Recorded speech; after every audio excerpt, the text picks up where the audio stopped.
안녕하세요. 오늘의 인생 수업에 오신 것을 환영합니다. 이번 시간에는 우리가 사람과 사람 사이에서 얼마나 큰 힘을 지니고 있는지, 그 중에서도 말 한마디의 힘에 대해 함께 나누어 보려 합니다. 나이가 들수록 말수가 줄어들기도 하고, 때론 말이 상처가 될까봐 아예 입을 닫아버리기도 하죠. 그런데요, 그런 순간일수록 말 한마디가 관계를 살리고 누군가의 마음을 열 수 있다는 사실 알고 계셨나요? 선생님, 저는 오히려 말을 아끼는 게 관계를 지키는 방법이라고 생각했어요. 괜히 얘기 꺼냈다가 오해 생기면 어쩌나 걱정도 되고요. 아주 자연스러운 마음입니다. 하지만 중요한 건 말을 하느냐, 마느냐가 아니라 어떤 말투로 어떻게 말하느냐예요. 심리학자 마셜 로젠버그는 비폭력 대화 이론에서 말했습니다. 우리는 상대방의 잘못을 지적하기보다 마음을 이해하려는 방식으로 말해야 한다고요. 같은 말이라도 비난으로 들리는 말투와 공감으로 들리는 말투는 전혀 다릅니다. 정말 그런 것 같아요. 저도 누가 다정하게 말하면 더 듣고 싶어지고 날 위하는구나 싶더라고요. 맞습니다. 실제로 뇌과학 연구에서도 부드러운 말투는 상대의 전두엽을 활성화시키고 감정적 방어를 낮춘다고 밝혀졌습니다. 뇌는 공격적인 언어에 반응할 때와 공감적인 언어에 반응할 때 전혀 다른 회로를 사용하니까요. 결국 우리가 어떤 말을 선택하느냐가 상대방의 마음 문을 열지 닫을지를 결정하게 됩니다. 그럼 오늘 수업에서는 그 말투의 힘을 하나씩 배워가는 거네요. 맞습니다. 우리가 일상에서 무심코 던지는 말들 속에 관계를 이어가느냐 멀어지느냐가 숨어 있습니다. 오늘은 그 말투의 힘을 함께 되돌아보며 작지만 따뜻한 변화의 시작점을 함께 찾아보겠습니다. 혹시 누군가 이야기할 때 근데 말이야라고 시작하는 말을 들어보신 적이 있으신가요? 처음에는 별 뜻 없이 들릴 수 있지만 이상하게도 그 말이 나오면 분위기가 살짝 얼어붙는 걸 느낄 수 있어요. 아무리 부드럽게 말해도 근데라는 단어는 상대의 말에 반박하려는 의도로 들리기 쉽거든요. 뇌는 그 단어를 듣는 순간 무의식적으로 방어 태세에 들어가게 됩니다. 반면에 그래서요? 라는 말은 전혀 다른 반응을 일으킵니다. 이 말은 상대가 내 말에 진심으로 관심을 가지고 있다는 신호로 전달돼요. 저 그 말 진짜 자주 썼어요. 근데라는 말이 왜 그렇게 날카롭게 들릴 수 있는지 몰랐는데 지금 들으니까 이해가 되네요. 심리학자 존 고트먼은 부부 갈등을 연구하면서 비난의 4가지 신호 중 하나로 방어적인 말투를 지적했습니다. 근데, 아니, 그게 아니라 같은 말들은 단순한 반응이 아니라 상대에게 지금 넌 틀렸어라는 신호를 보내는 언어적 공격처럼 작용할 수 있다는 것이죠. 그런 말투는 공감은커녕 오히려 갈등을 유발하게 됩니다. 설령 좋은 의도로 말하더라도 상대는 마음을 닫아버릴 수밖에 없어요. 그러면 그런 순간에는 그래서요? 라고 말하는 게 더 좋은 거겠네요. 네, 아주 좋은 접근입니다. 그래서요? 는 상대의 이야기를 존중하며 더 듣고 싶다는 태도를 보여주는 말이에요. 상대는 그 말을 들으면 내 말에 귀 기울여주는구나 하고 느끼죠. 이건 마치 춤을 출 때 상대의 손을 잡아 리듬에 맞춰주는 동작과도 비슷해요. 반대로 근대는 그 흐름을 끊는 행위와 같죠. 대화는 감정의 흐름이고 그 흐름을 지켜주는 말이 공감의 언어입니다. 생각해보면 저도 누가 그렇게 말해주면 더 말하고 싶어졌던 것 같아요. 괜히 마음도 편해지고요. 그게 바로 말투의 힘이에요. 정약용 선생은 남의 말을 귀로만 듣지 말고 마음으로 들어야 한다고 하셨습니다. 공감은 마음으로 듣는 것에서 시작되고 그 첫걸음은 말투에서 비롯되죠. 오늘부터는 근데 대신 그래서요? 혹은 정말요? 같은 표현을 연습해 보세요. 아주 작은 변화지만 관계의 분위기를 놀랍도록 따뜻하게 바꿔줄 수 있을 겁니다. 누군가 실수를 했을 때, 아니, 그거 몰랐어요? 라는 말 들어보신 적이 있으신가요? 겉으론 단순한 질문처럼 보이지만 그 안에는 상대를 무안하게 만들 수 있는 뉘앙스가 담겨 있어요. 특히 실수한 사람이 이미 위축된 상태라면 이런 말 한마디는 더 깊은 상처가 될 수 있죠. 반면에 그랬군요라고 말해보세요. 상황에 대한 이해와 여유가 담긴 말입니다. 똑같은 의미지만 듣는 사람의 마음을 여는 방식이 전혀 달라요. 저도 예전에 실수했을 때 그런 말 들은 적 있어요. 진짜 내가 뭐 큰 잘못이라도 한 건가 싶어서 마음이 너무 불편했죠. 그렇죠. 심리학자 베르나르트 바이스는 대화 중 상호 존중의 언어가 인간관계의 안정성을 높인다고 말했습니다. 몰랐어요? 라는 말은 무의식 중에 상대를 평가하거나 책망하는 어조가 담기기 쉬워요. 그 말 하나로 뇌는 방어 반응을 일으키고 자존감에 위협을 느끼게 됩니다. 반면 그랬군요는 그 사람의 상황을 있는 그대로 인정하는 언어예요. 판단 없이 받아들이는 태도는 관계의 긴장을 낮추고 대화를 부드럽게 이어갈 수 있는 힘이 됩니다. 그 말투 하나 차이로 사람의 마음이 이렇게 달라질 수 있다니 생각보다 깊은 이야기네요. 실제로 심리 상담 현장에서도 사용되는 공감적 언어는 대부분 이런 식의 말투입니다. 그랬군요. 이해가 돼요. 그럴 수 있죠 같은 표현은 상담 대상자가 마음을 열 수 있도록 돕는 가장 기본적인 언어입니다. 그리고 이건 전문가만이 쓰는 기술이 아니라 우리 모두가 일상에서 실천할 수 있는 것이기도 하지요. 지금 생각해보면 저도 몰랐어요? 라고 했던 적이 꽤 있었던 것 같아요. 그냥 궁금해서 물은 말이었는데 듣는 사람은 얼마나 불편했을지 이제야 알겠어요. 우리가 무심코 내뱉는 말 한마디가 누군가에겐 오래 남는 기억이 됩니다. 율곡 이인은 사람을 꾸짖는 것보다 이해하려는 태도가 먼저여야 한다고 말했죠. 따뜻한 말은 상대의 자존감을 살리고 관계를 더욱 단단하게 만듭니다. 오늘부터 몰랐어요? 대신 그랬군요. 한마디를 실천해 보세요. 이 작은 언어 습관이 예상보다 훨씬 큰 변화를 만들어낼 수 있을 겁니다. 이번에 이야기할 내용도 우리가 일상에서 흔히 사용하는 말인데요. 누군가 속상한 일을 털어놨을 때 그럴 줄 알았어라는 말 혹시 해보신 적이 있으신가요? 그 말은 겉보기엔 공감처럼 보일 수 있지만 사실은 상대의 감정에 찬물을 끼얹는 표현이에요. 이미 실망하고 상처받은 사람에게 봐라, 내가 뭘 했어? 같은 느낌을 주기 때문에 듣는 입장에서는 위로가 아니라 판단처럼 들릴 수 있죠. 반대로 속상했겠다는 말은 다릅니다. 판단 대신 감정에 초점을 맞춘 진짜 공감의 언어예요. 맞아요. 저는 예전에 친구한테 고민 얘기했는데 그러게 내가 말했잖아 라고 하더라고요. 그 말 듣는 순간 그냥 더 말하기 싫어졌어요.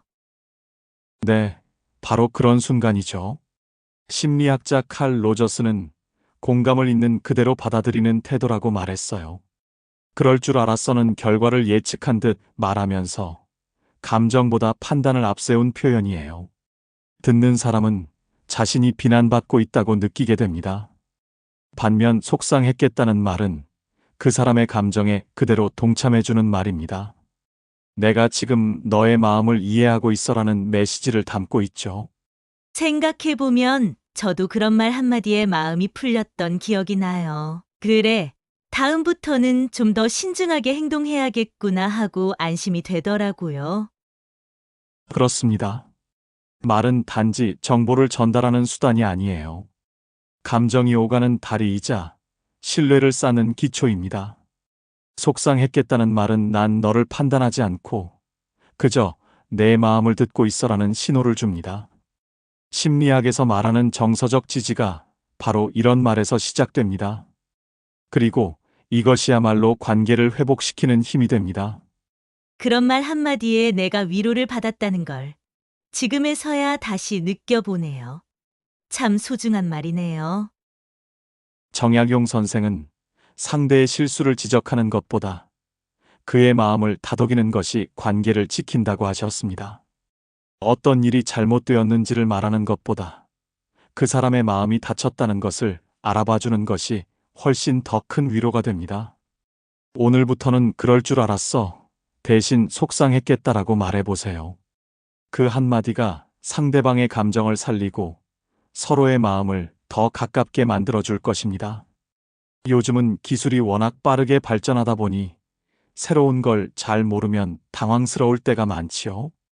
그런데 그럴 때 누군가 이것도 몰라 라고 말하면 정말 기가 막히고 민망할 수 있어요. 마치 자존심을 건드리는 듯한 느낌이 들죠.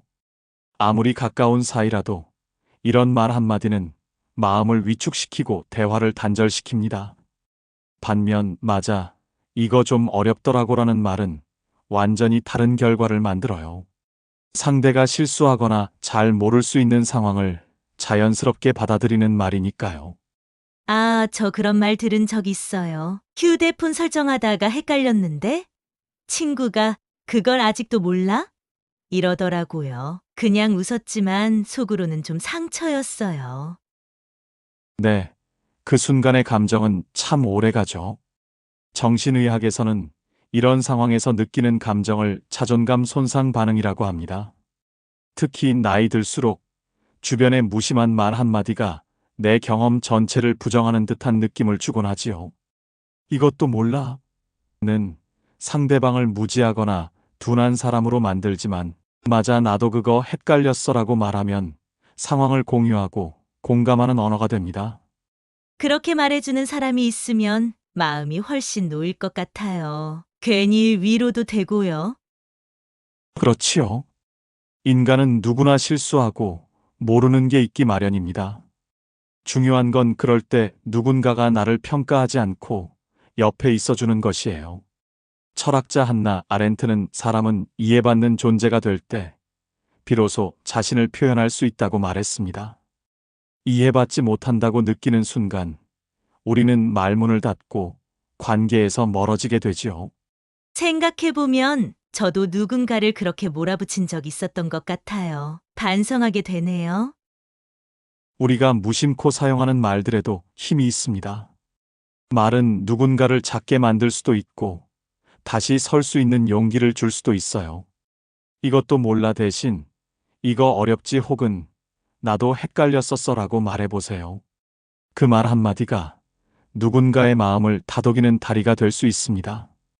오늘부터는 지적보다 공감을, 평가보다 이해를 담은 말을 실천해보는 건 어떨까요? 이런 경우도 있겠네요. 우리가 누군가의 의견을 들었을 때 그건 아닌 것 같아라고 말한 적이 있으시죠? 이 표현은 말하는 사람에겐 솔직함일 수 있지만 듣는 사람에겐 단칼에 부정당한 느낌을 줄 수 있어요. 특히 회의나 협업 상황에서는 이 말 한마디가 상대의 참여 의지를 꺾고 관계의 거리를 멀어지게 만들 수 있습니다. 반대로 그렇게 생각할 수도 있겠네요 라고 말해보세요. 그 말은 상대의 생각을 존중하면서도 자신의 의견을 자연스럽게 전할 수 있게 해줍니다. 아, 저는 솔직한 게 좋은 거라고만 생각했어요. 그런데 누군가 제 의견을 딱 잘라 거절할 때 마음이 확 닫히는 걸 느낀 적이 있어요. 바로 그 점이 중요합니다. 심리학자 토머스 고든은 갈등을 예방하는 대화법에서 아이메시지와 유메시지를 구분했어요. 그건 아닌 것 같다는 상대를 지적하는 메시지로 들리기 쉽지만 그렇게 생각할 수도 있겠네요는 내 생각을 공유하며 대화를 이어가는 방식이지요. 똑같이 반대 의견을 말하더라도 말의 포장은 대화의 온도를 결정합니다. 그렇게 말하면 상대도 덜 상처받고 오히려 더 대화를 이어가고 싶어질 것 같아요. 맞습니다. 실제로 조직 심리학에서도 의견 존중 언어를 사용하는 팀이 더 창의적이고 협력적이라는 결과가 있어요. 사람은 자신의 생각이 무시당했다고 느끼는 순간 말하기를 멈추고 마음을 닫게 되거든요. 반대로 그럴 수도 있겠네요 같은 말은 의견 교환의 문을 계속 열어두는 열쇠와 같습니다. 그렇게 말하는 습관을 들이면 괜히 사람들과의 마찰도 줄어들겠네요. 그렇죠. 퇴계 이황 선생은 사람마다 본심이 다르니 그 뜻을 헤아려야 비로소 도에 이를 수 있다고 하셨습니다. 다름을 인정하고 먼저 받아들이는 태도가 바로 어른다운 품격입니다. 오늘부터 그건 아닌 것 같아 대신 그렇게 생각할 수도 있겠네요 라고 말해보세요. 말투는 다르지만 진심은 훨씬 잘 전해질 것입니다. 그리고 그 변화가 관계를 훨씬 부드럽고 따뜻하게 만들어줄 거예요. 가정에서의 대화에서도 조심하셔야 할 것이 있어요. 자녀나 가족에게 왜 그랬어라고 물어보신 적이 있으시죠? 이 말은 단순한 질문 같지만 듣는 사람에게는 추궁이나 비난처럼 들릴 수 있어요. 특히 사춘기 자녀나 예민한 상황에서는 그 말이 마음의 문을 닫게 만드는 원인이 됩니다.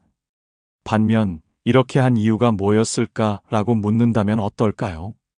같은 맥락의 질문이지만 상대의 입장을 이해하려는 태도가 담겨 있어요.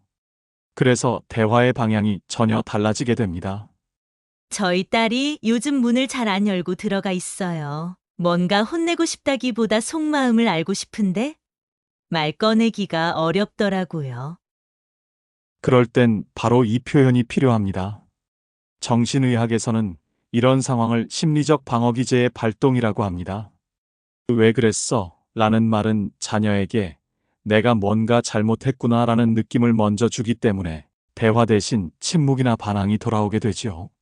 하지만 이렇게 한 이유가 궁금해라고 말하면 자녀는 자신이 존중받고 있다고 느끼고 마음을 조금씩 열기 시작합니다.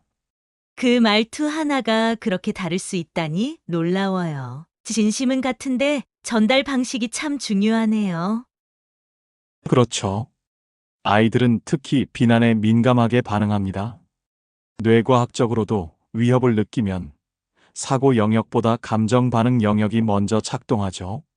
그래서 상대가 자녀든 배우자든 판단보다 이해가 먼저인 말투가 훨씬 더 효과적입니다. 이렇게 된 데에는 어떤 이유가 있었을까? 라는 식의 말은 그 사람의 상황을 함께 살펴보자는 초대와도 같아요. 그럼 앞으로는 추궁하기보다 이유를 함께 찾아가는 식으로 말해봐야겠네요. 네, 정약용 선생도 상대의 행동을 이해하려 하지 않고 판단하는 것은 다친 마음을 드러내는 것이다라고 하셨습니다. 우리는 다정한 한마디로 관계를 회복할 수 있어요. 오늘부터 왜 그랬어? 대신 이렇게 한 이유가 뭐였을까라고 말해보세요. 상대방은 방어가 아닌 대화로 반응할 것이고 그 말 한마디가 서로를 더 깊이 이해하는 시작이 될 수 있을 겁니다. 오늘 우리가 함께한 이야기들을 천천히 되돌아보면 결국 말이라는 건 단순한 전달 수단이 아니라는 걸 느끼셨을 거예요. 말투 하나, 표현 하나가 누군가의 자존감을 지켜주고 또 반대로는 그 마음을 다치게 할 수도 있지요. 그래서 말은 기술이 아니라 태도고 습관이 아니라 마음입니다. 우리가 바꾸려는 건 단지 말버릇이 아니라 사람을 대하는 방식이에요. 그리고 그 시작은 아주 작고 사소한 말 한마디에서부터 비롯됩니다. 선생님 말씀을 들으니까 제가 했던 말들이 하나하나 떠올라요. 진심으로 위로하고 싶었던 순간에 오히려 상처가 되었던 적도 있었던 것 같아요. 그렇지요. 대부분의 말실수는 악의에서 비롯되는 것이 아니라 무지에서 옵니다. 그래서 오늘 우리가 나눈 6가지 말버릇은 단지 표현법을 바꾸자는 이야기가 아닙니다. 그것은 상대의 마음을 이해하려는 태도, 그리고 그 마음에 다가가기 위한 작은 언어의 변화이지요. 철학자 루트비 비트겐슈타인은 언어의 한계는 곧 나의 세계의 한계다라고 말했습니다. 우리가 사용하는 말이 곧 우리가 살아가는 관계의 그릇이 되는 셈이지요.